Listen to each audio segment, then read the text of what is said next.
to a foreigner farming in the Philippines. This is the day after the spring broke. Marlin's got it almost finished. We're having to wait a day or two, well, until today's Wednesday. We have to wait until Friday for the lift kit for the front end. That's how much the rear end has been lifted. So we can easily fit 13-inch tires in it now. A spring has been added for even more weight carrying capacity. So you can see that's a pretty thick bundle of springs there. He's almost got it done. The problem,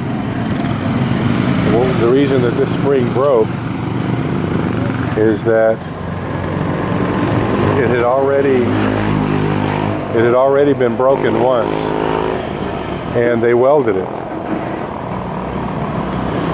You can see right, if I can get it to focus in, you can see on the right side of this spring where the old brake was, and they just welded it and welded it back together. And this is spring steel. It's high carbon steel. You're not supposed to weld on it, and you're not supposed to weld leaf springs, but they did, and it held for a while. Amazingly enough, it didn't break at the weld. This is where the weld was, right here. But because of the heat from the welding, it weakened this metal here. This is where it sat on the axle, so this wasn't the stress point. That's why it didn't break again here, because you can see from the rust, this is where it was being held. But right next to the weld, where the steel, there are little micro fractures all in this, I can guarantee it. That's where it broke. And funnily enough, it had begun to rust inside. So there was a crack inside it, and water had gotten in there somehow and had weakened it from the inside out.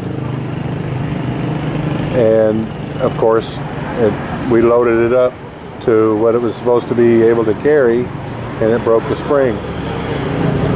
So, word to the wise, never weld on a leaf spring.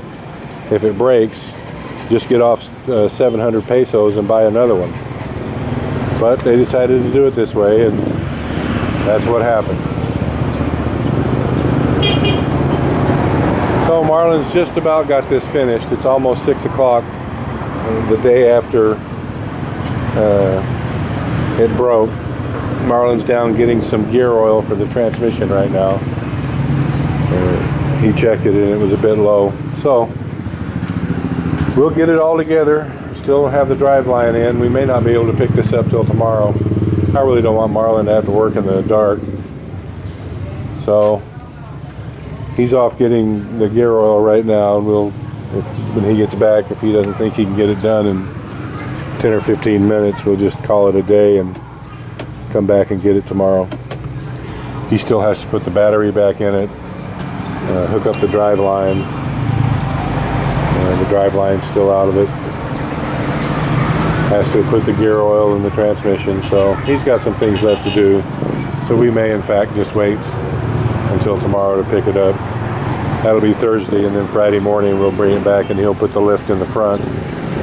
He's going to replace the whole mechanism, the whole wheel, the whole strut.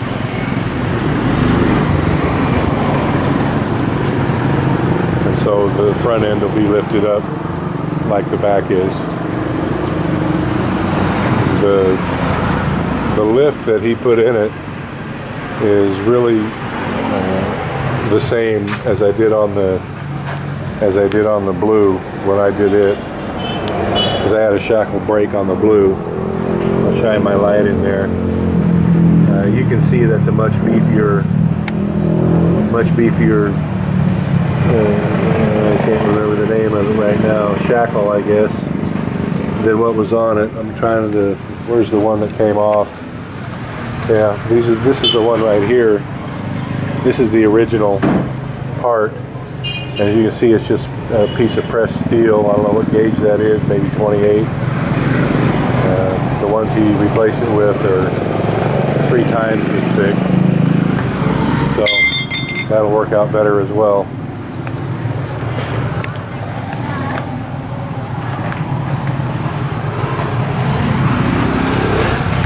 Marlon, you just want to wait till tomorrow? Well, you want to wait until tomorrow? We can come back tomorrow. If you want to wait, this is the only one. Okay, well, we can wait. I just didn't want you working in the dark. I know you have... It's okay. This is, I put propeller soap. Okay. All right, we can wait. No problem. And I change it. Oh, you changed the sending unit? Yeah. Okay. Because your gauge won't be like that. Yeah, it was not working great.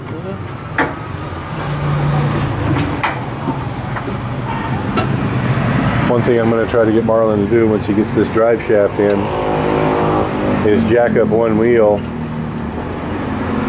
so that we have one wheel freewheeling. Of course, chuck all the other 3 wheels so that it can't roll off, but put it in high gear, put it in 4th gear, and actually engage the gear so the speedometer would be counting the revolutions of the wheel. That's really what a speedometer is. And take it up to 50 or 60 kph and see if it still has the vibration. And if I had some chalk, carpenter's chalk or something like that, I would actually hold it against the drive shaft while it's turning to see if there's a bow in it, kind of like a lathe, kind of like you'd use a chisel on a lathe. It's the same principle. I don't know if we're going to have time to do that or not, but we'll give it a shot. Alright, well, Marlon finished up. It's probably, what time is it, love? 6:30. About an hour late, but you know, things take time. I helped him a bit at the end, getting dark, so I was the tool gopher and the flashlight guy. So we're going to come back in Friday morning, and he's going to lift the front.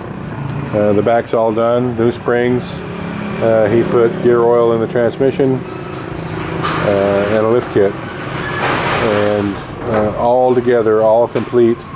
The warranty covered the broken spring, but the additional springs that we had put on it and the lift kit was 5,000 pesos. So we're pretty happy. 5,000 pesos, and we were rescued and no charge for the labor, so all in all a pretty good deal. So thank you everyone. Please like, comment, share, and subscribe.